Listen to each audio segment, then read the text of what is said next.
Our medical edge today, more on what they call that three-parent IVF. Britain has voted to become the first country to allow this procedure, which experts say could help more parents have healthy children.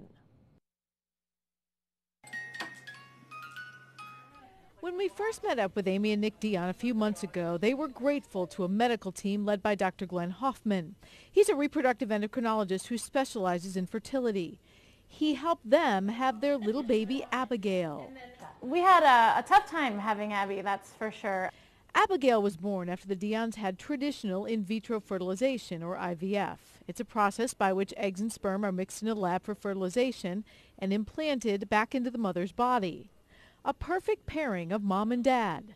The Dions know without research into IVF, healthy babies such as little Abigail might not be born. It's nice to see that people are investing time and money into helping us have our dream.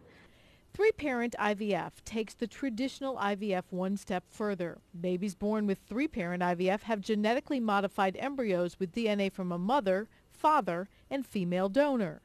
Since our story, however, you may have noticed that there's been sort of a new conversation across the country now about three-parent IVF, so we thought we'd revisit some of our providers to share a few more details about what we need to know that may be raising questions about this procedure. Three-parent IVF allows for the replacement of what's known as a damaged mitochondria in the cell. It could stop diseases such as blindness or muscular dystrophy from being passed along. The results show that you can eliminate those abnormal mitochondrial genes from the gene pool and let these people have healthy babies. One of the concerns you hear about from a procedure like this is something they refer to, however, as designer babies. And are we moving one step closer to choosing how a baby might look? Well, we asked Dr. Hofmann to address that as well. I can't fathom how we're going to be able to use this technology to decide I want my daughter to have blue eyes and blonde hair and be very Aryan and stuff like that. I don't know how this could ever lead to anything like that. Dr. Hofmann says just like traditional IVF babies raised huge concerns years ago, if people weren't willing to push the envelope a little bit, we'd still be back in a world where a lot of people couldn't have healthy families.